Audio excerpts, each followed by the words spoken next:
Welcome welcome back to my YouTube channel Khushi vlogs. So ಇವತ್ತಿನ ವ್ಲಾಗ್ನ ಮಾರ್ನಿಂಗಿಂದ start ಮಾಡ್ತಾ ಇದ್ವಿ. ಆ್ಯಂಡ್ ಪಾಪುಗೆ ಲೈಟಾಗಿ ಫೀವರ್ ಇತ್ತಾಯ್ತಾ, ಸೊ ಹಾಸ್ಪಿಟಲಿಗೆ ಕರ್ಕೊಂಡು ಹೋಗೋಣ ಅಂತ ಹೇಳಿ ಕರ್ಕೊಂಡು ಹೋಗ್ತಾ ಇದ್ವಿ. ತುಂಬ ಜಾಸ್ತಿ ಆಗೋಕ್ಕಿಂತ ಮೊದಲೇ ಒಂದು ಸಲ ಕರ್ಕೊಂಡು ಹೋಗಿ ತೋರಿಸೋಣ, ಬಿಕಾಸ್ ವೆದರ್ ಕೂಡ ಈ ಥರ ಇತ್ತಲ್ಲ, ಅದರಿಂದ ಹೋಗ್ಬರೋಣ ಅಂತ ಅಂದ್ಕೊಂಡ್ವಿ. ಸೊ ಅವನಿಗೆ ನಾರ್ಮಲಾಗಿ ನಾವು ಯಾವ ಹಾಸ್ಪಿಟಲ್ಗೆ ಕರ್ಕೊಂಡು ಬರ್ತೀವಿ ಅಂತ ಅಂದರೆ ಲೈಕ್ BGS ಇದೆಯಲ್ಲ, ಅಲ್ಲಿಗೆ ಕರ್ಕೊಂಡು ಬರ್ತೀವಿ. ಬೆಳ್ಳೂರಲ್ಲಿ ಇದೆಯಲ್ಲ ಅಲ್ಲಿಗೆ. ಅವ್ನು ಹುಟ್ಟಿದ್ದು ಕೂಡ ಇದು ಹಾಸ್ಪಿಟಲ್ನಲ್ಲೇ. ಸೊ ಅವ್ನಿಗೆ ಹೇಗಂದರೆ ಏನಾದರೂ ಹುಷಾರಿಲ್ಲ ಅಂದರೆ ಇಲ್ಲಿಗೆ ಕರ್ಕೊಂಡು ಬಂದ್ರೇ ಹುಷಾರಾಗೋದು, ಆ ರೀತಿ ಅಡ್ಜಸ್ಟ್ ಆಗಿಬಿಟ್ಟಿದ್ದಾನೆ ಹಾಸ್ಪಿಟಲ್ಗೆ. ಆ್ಯಂಡ್ ಚೆನ್ನಾಗಿ ಟ್ರೀಟ್ ಮಾಡ್ತಾರೆ ಕೂಡ ಇಲ್ಲಿ ಡಾಕ್ಟರ್ಸ್.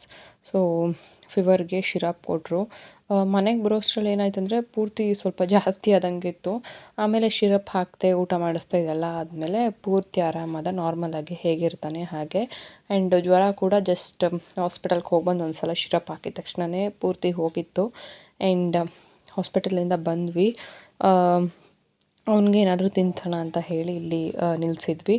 ಸೊ ಇಡ್ಲಿ ಅಂದರೆ ನಾರ್ಮಲಾಗಿ ಅವನಿಗೆ ತುಂಬ ಇಷ್ಟ, ಓಕೆನಾ. ಸೊ ಒಂದು ರವೆ ಇಡ್ಲಿ ತಿನ್ನಿಸ್ದೆ ಆ್ಯಂಡ್ ತಿಂದ. ಸೊ ಸ್ವಲ್ಪ ಮೆಡಿಸಿನ್ಸ್ ಹಾಕೋದಿತ್ತಲ್ಲ ಹಾಕಿ, ಆ್ಯಂಡ್ ನನಗೆ ಸ್ವಲ್ಪ ಏನೇನೋ ತೊಗೊಳೋದಿತ್ತು, ಗ್ರೋಸರೀಸ್ ತೊಗೊಳೋದಿತ್ತು.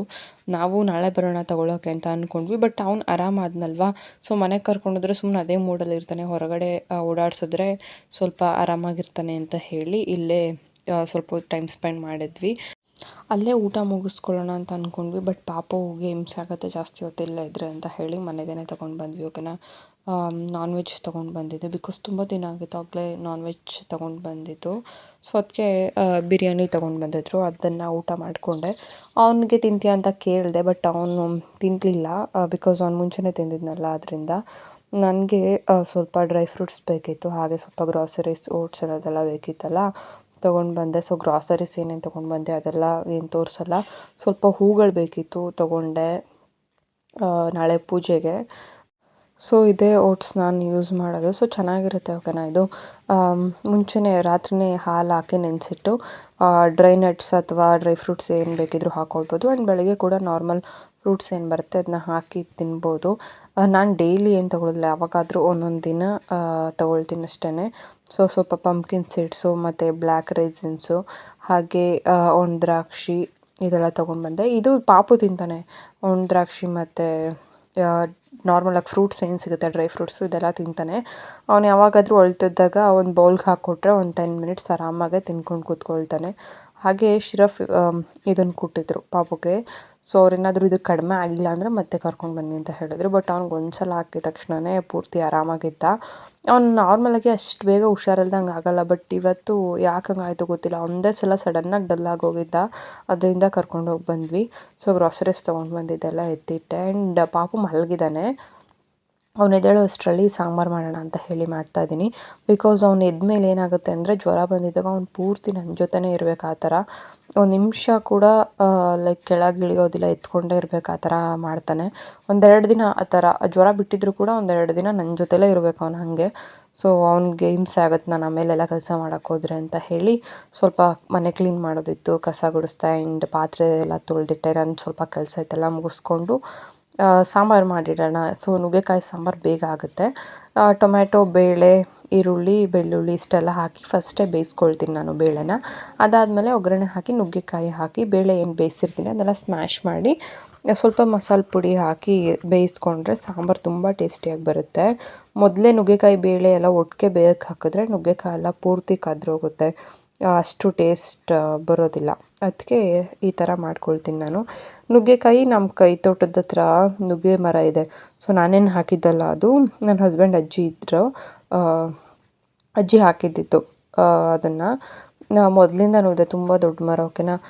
ಕಾಯಿ ಕೀಳಕ್ಕೆ ಹೋದ್ರೆ ಏನಾಗುತ್ತೆ ಅಂದರೆ ಪೂರ್ತಿ ಸೊಪ್ಪೆಲ್ಲ ಮುರ್ಕೊಳ್ಳುತ್ತೆ. ಆ್ಯಂಡ್ ಅದರಲ್ಲಿರೋ ಹೂವೆಲ್ಲ ಕೂಡ ಹಾಳಾಗುತ್ತೆ, ಅದರಿಂದ ಜಾಸ್ತಿ ಕಾಯಿ ಬಿಡೋಲ್ಲ, ಆ ಥರ ಆಗುತ್ತೆ.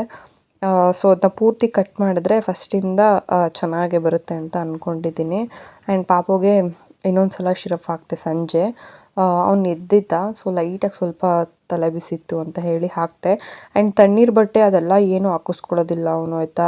ಬರೀ ಶಿರಪ್ಪಿಂದನೇ ಮಾಡ್ಕೊಳ್ಬೇಕು ಆ ಥರ. ಬಟ್ಟೆ ಹಾಕ್ಸ್ಕೊಂಡ್ರೆ ಅಟ್ಲೀಸ್ಟ್ ಒಂದು ಸ್ವಲ್ಪ ಟೆಂಪ್ರೇಚರ್ ಆದರೂ ಕಡಿಮೆ ಆಗುತ್ತೆ. ಸ್ವಲ್ಪ ಹೊತ್ತು ಅವನ್ನ ಆಟ ಆಡಿಸ್ದೆ ಆ್ಯಂಡ್ ಮತ್ತೆ ಮಲ್ಕೊಂಡ ಆ್ಯಂಡ್ ಅಡುಗೆ ಕಂಟಿನ್ಯೂ ಮಾಡ್ಕೊಳ್ಳೋಣ ಅಂತ ಹೇಳಿ ಬಂದೆ. ಸೊ ಅಷ್ಟೆಲ್ಲ ಕಟ್ ಮಾಡಿ ಇಟ್ಕೊಂಡಿದ್ದೀನಿ.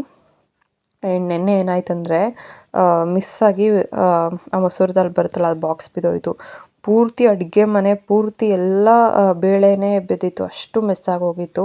ಸೊ ಅದನ್ನೆಲ್ಲ ಕ್ಲೀನ್ ಮಾಡೋಷ್ಟ್ರಲ್ಲಿ ಆಲ್ಮೋಸ್ಟ್ 1 ಅವರ್ ಆಯಿತು. ಮಿಕ್ಸಿ ಮೇಲೆ, ಸ್ಟವ್ ಮೇಲೆ, ಪ್ಲೇಟ್ ಮೇಲೆ, ತೊಳೆದಿಟ್ಟಿರೋ ಪಾತ್ರೆ ಒಳಗೆ, ನೆಲದ ಮೇಲೆ, ಸಿಂಕ್ ಹತ್ರ, ಶೆಲ್ಫ್ ಮೇಲೆ ಪೂರ್ತಿ ಎಲ್ಲ ಚೆಲ್ಲೋಗಿತ್ತು. ಇವಾಗ ಇದೊಂದು 5 ವಿಷಲ್ ಬರ್ಸಿದ್ರೆ ನೀಟಾಗಿ ಸ್ಮ್ಯಾಶ್ ಆಗೋ ಥರ, ಅಂದರೆ ಪೂರ್ತಿ ಬೆಂದಿರುತ್ತೆ. ಅದ್ರ ಜೊತೆಗೆ ಸ್ವಲ್ಪ ಅರಿಶಿನದ ಪುಡಿ ಕೂಡ ಹಾಕ್ಕೊಳ್ತಾ ಇದ್ದೀನಿ. ಆ್ಯಂಡ್ ಇದು ತಣ್ಣಗಾಗಿದ್ದಾದಮೇಲೆ ಸ್ಮ್ಯಾಶ್ ಮಾಡಬೇಕು. ಸೊ ಒಂದೆರಡು ಮಾವಿನ ಹಣ್ಣು ಕಟ್ ಮಾಡೋಣ ಅಂತ ಹೇಳಿ ಕಟ್ ಮಾಡೋಣ ಅಂತ ಬಂದೆ. ನಮ್ಮ ತೋಟದ್ದೇನೆ ಅದು. ಇದು ನೆಕ್ಸ್ಟ್ ಟೈಮ್ ಮಾರ್ನಿಂಗ್ ವ್ಲಾಗ್. ನಾನು ರಾತ್ರಿ ವ್ಲಾಗ್ ಕಂಟಿನ್ಯೂ ಮಾಡೋಕ್ಕಾಗಲಿಲ್ಲ. ಪಾಪು ಹುಷಾರಿರಲಿಲ್ಲ ಅಲ್ಲ, ಅದರಿಂದ ನಾನು ಅವನ ಕಡೆಗೇ ಪೂರ್ತಿ ಟೈಮೆಲ್ಲ ಕೊಡಬೇಕಾಯ್ತು. ಈ ರೋಸ್ಗಳೆಲ್ಲ ನೆನ್ನೆ ತೊಗೊಂಡು ಬಂದಿದ್ದೆ. ಆ್ಯಂಡ್ ಚೆಂಡು ಹೂವು ನಮ್ಮ ಕೈ ತೋಟದಲ್ಲಿ ಇದ್ದಿತ್ತು.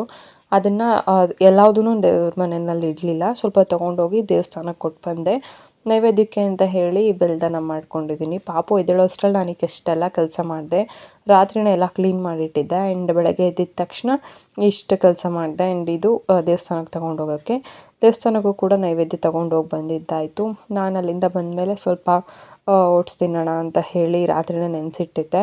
ಅದ್ರ ಜೊತೆಗೆ ಇವಾಗ ಬರೀ ಆ್ಯಪಲ್ ಆ್ಯಡ್ ಮಾಡಿದ್ದೀನಿ. ರಾತ್ರಿ ಓಟ್ಸ್ ಮತ್ತು ಚಿಯಾ ಸೀಡ್ಸು, ಪಂಪ್ಕಿನ್ ಸೀಡ್ಸ್ ಹಾಕಿ ಹಾಲು ಹಾಕಿಟ್ಟಿದ್ದೆ. ಇವಾಗ ಅದಕ್ಕೆ ಸ್ವಲ್ಪ ಆಲ್ಮಂಡ್ ಹಾಕಿದ್ದೀನಿ, ಬಾದಾಮಿ ಹಾಕಿ, ಸ್ವಲ್ಪ ಒಣದ್ರಾಕ್ಷಿ ಹಾಕಿ ಆ್ಯಪಲ್ ಹಾಕ್ತೆ. ನನಗೆ ಬಾದಾಮಿದೆಲ್ಲ ತಿನ್ನೋದಕ್ಕೆ ಇಷ್ಟ ಇಲ್ಲ. ಓಕೆನಾ, ನನಗೆ ಅದೇನೋ ಮುಂಚೆಯಿಂದನೂ ಅಷ್ಟೇ ಅದು ಇಷ್ಟ ಇಲ್ಲ.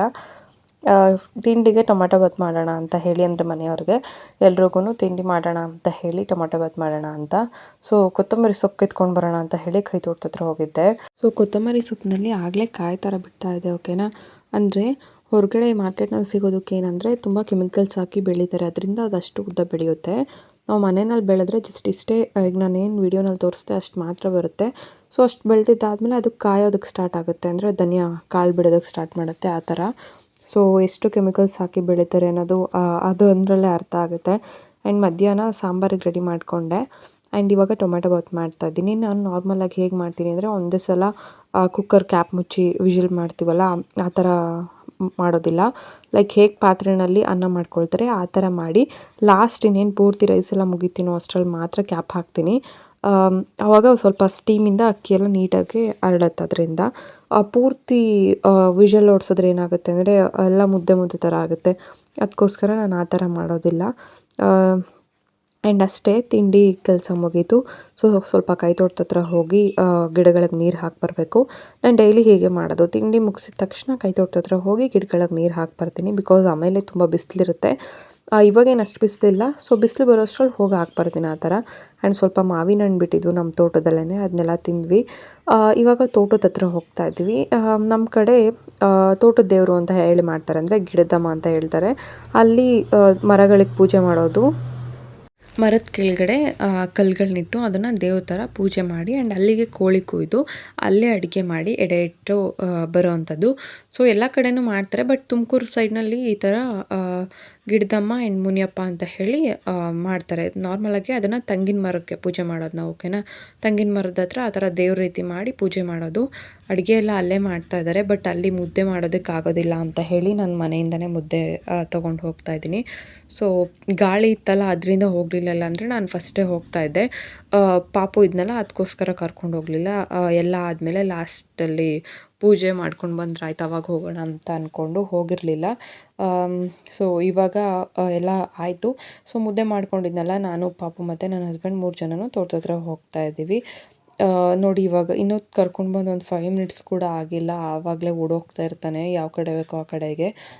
ಅದಕ್ಕೆ ಅವನ್ನ ಕರ್ಕೊಂಡು ಬರ್ದಲ್ಲೇ ಮನೆ ಹತ್ರನೇ ಇರಿಸ್ಕೊಂಡಿದ್ವಿ. ಆ್ಯಂಡ್ ಸ್ವಲ್ಪ ಹನಿಗಳು ಕೂಡ ಬೀಳ್ತಾ ಇತ್ತು. ಅದರಿಂದ ಅವನಿಗೆ ಎಷ್ಟು ಎಕ್ಸೈಟ್ ಆಗ್ತಾನೆ ಅಂದರೆ, ಹಿಂಗೆಲ್ಲಾದರೂ ಕರ್ಕೊಂಡು ಬಂದರೆ. ತುಂಬ ದಿನ ಆಗಿತ್ತು ಕರ್ಕೊಂಡು ಬಂದು, ಇವತ್ತೇ ಕರ್ಕೊಂಡು ಬಂದಿದ್ದು ಅವನ್ನ. ಓಡಾಡ್ಕೊಂಡಿರಲಿ ಅಂತ ಅಂದ್ಕೊಂಡ್ವಿ.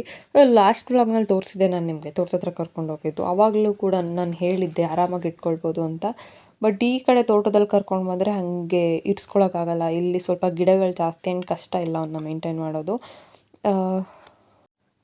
ನೋಡ್ತಾ ಇದ್ದೆ ಏನು ಮಾಡ್ತಾ ಇದ್ದಾರೆ ಅಂತ ಹೇಳಿ ಪಾಪು ಕೂಡ. ನನಗೆ ಈ ರೀತಿ ಏನಾದರೂ ತೋಟದಲ್ಲಿ ಪೂಜೆ ಮಾಡೋದು ಆ್ಯಂಡ್ ಅಲ್ಲೇ ಅಡುಗೆ ಮಾಡೋದು ಅಂದರೆ ನನಗೆ ತುಂಬ ಇಷ್ಟ ಆಗುತ್ತೆ. ಮುಂಚೆ ಅಜ್ಜಿ ಮನೆಯಲ್ಲಿ ಈ ಥರ ಹಬ್ಬ ಮಾಡಿದಾಗ ಅಜ್ಜಿ ಮನೆಗೆ ಬರ್ತಿದ್ದೆ ನಾನು. ಅಜ್ಜಿ ಮನೆಯಲ್ಲೂ ಸೇಮ್ ಇದೇ ರೀತಿ ಮಾಡೋದು ಆ್ಯಂಡ್ ಇವತ್ತು ಅವರು ಕೂಡ ಮಾಡಿದ್ದಾರೆ. ನಾವು ಇವಾಗ ಇಲ್ಲೇ ಅಡುಗೆ ಮಾಡಿದರು. ನಾವು ಬರೋಷ್ಟರಲ್ಲೆಲ್ಲ ಅಡುಗೆ ಎಲ್ಲ ಮಾಡಿದರು. ಸೊ ನಮ್ಮ ಬಾವಿ ಇದೆಯಲ್ಲ ಅದ್ರ ಪಕ್ಕನೇ ಒಂದು ಮಿಷಿನ್ ಮನೆ ಇದೆ.